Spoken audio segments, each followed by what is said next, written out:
Assalamualaikum ninth class. I am Mr. Muhammad Iqbal. I am a mathematics teacher in Osama bin Zayed Public High School. Class 9 आज हम chapter number 6 के short question करेंगे। Chapter number 16 का question number 2 और question number 3 short syllabus में शामिल है। Question number 3 definition से रिलेटेड है। डेफिनेशन हम इसकी कर चुके हैं।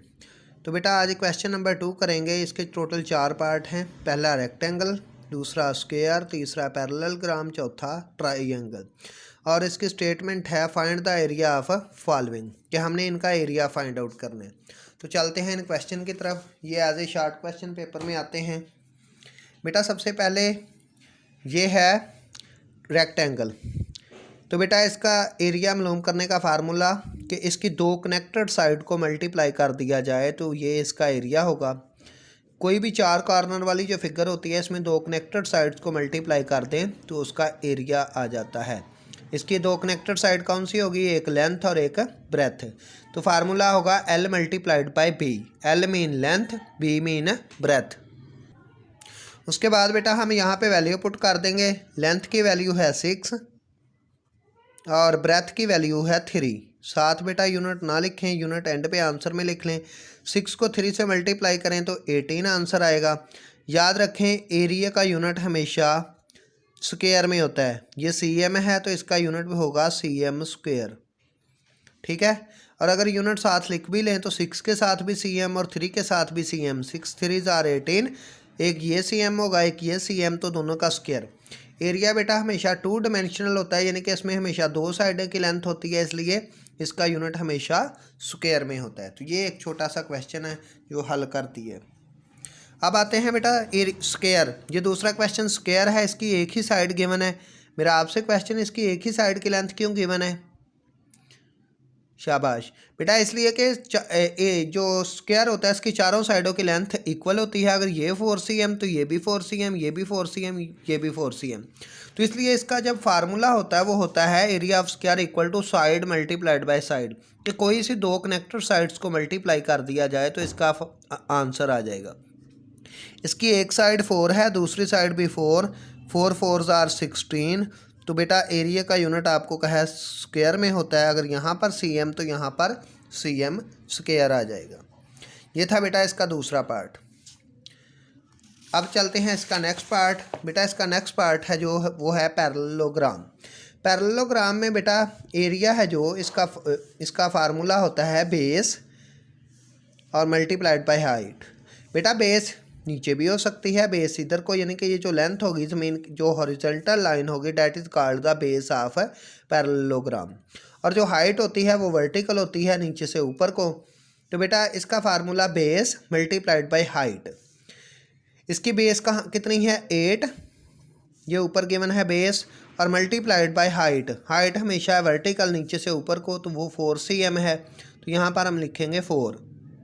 याद रखना हाइट हमेशा सीधी होती है। अगर इधर भी लेंथ गिवन होती 4 के साथ इधर 5 cm होता तो हम 5 cm यूज़ नहीं करते। बेटा जब भी हाइट मालूम करें तो हाइट हमेशा 90 के एंगल पे होगी, इसलिए उसने यहाँ पे 90 के एंगल भी यूज़ किया। तो base multiplied by height 8 multiplied by 4 answer will be 32 cm square. तो ये था बेटा इसका फार्मूला और साथ ही क्वेश्चन हल कर दिए। नेक्स्ट चलते हैं बेटा इसका फोर्थ पार्ट। बेटा फोर्थ पार्ट है एरिया ऑफ ट्राइंगल।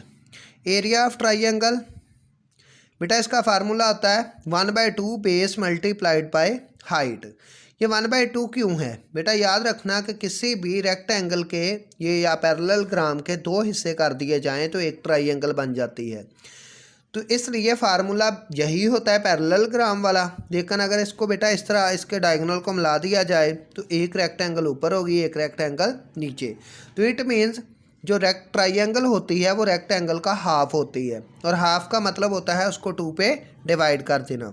तो ये 1/2 इसलिए आया कि ये रेक्टेंगल का जो एरिया होता है, ये जो पैरेललोग्राम का एरिया होता है, ये उससे हाफ एरिया होता है ट्राइंगल का। तो हम लिखेंगे 1/2। आगे बेस, बेस यहाँ पर कितनी है? 16 मल्टीप्लाइड बाय हाइट कितनी है? 10। याद रखना, अगर ये बाहर वाली लाइन की लेंथ भी गिवन होती है और ये भी लेंथ गिवन होती तो हम फिर भी सिर्फ हाइट के लिए ये 10 यूज़ करते, क्योंकि 90 का एंगल जो साइड बना रही हो उसको हाइट कहते हैं, ना तो ये साइड 90 का एंगल बना रही है या ना ये, इसलिए ये वाली 10 ही यूज़ करते। तो अब आगे क्या करना है, 1/2 एज इट लिख दें। 10 को 16 से मल्टीप्लाई करें 1/60। अब 1 को 160 से मल्टीप्लाई करें तो आंसर आएगा 160। जो नीचे नंबर होता है इस पर हमेशा डिवाइड करते हैं या इसको कट कर लेते हैं। ये नीचे वाला नंबर ऊपर वाले नंबर से हमेशा कट होता है, तो हम इसको लिखेंगे 2 1s are 2, 2 8s are 16, 0 as it. तो हम इसको लिख देंगे, इसका आंसर आया है 80 1s are 80 cm स्क्वायर। तो ये बेटा आपके चारों क्वेश्चन आपके हल हो गए। यही आज हमारा काम था, हमने चैप्टर नंबर 16 के चारों पार्ट हल कर दिए। इन 4 पार्ट्स में से बेटा एक क्वेश्चन शॉर्ट क्वेश्चन के तौर पर पेपर में आता है। ये क्वेश्चन ज़्यादा मुश्किल नहीं है, लेकिन बेटा आपने अलग अलग इसके फार्मूले याद रखने हैं। रेक्टेंगल का एरिया मालूम करने का formula length multiplied by breath. Square का एरिया मालूम करने का formula side multiplied by side. आगे बेटा पैरेललोग्राम का एरिया मालूम करने का formula base multiplied by height. और नेक्स्ट एरिया ऑफ ट्राइंगल मालूम करने का formula 1/2 multiplied by base multiplied by height. तो ये बेटा इसके फार्मूले हैं। फार्मूले अगर याद हो गए तो ईजिली आपका काम हो जाएगा। ओके बेटा, खुदा हाफिज़।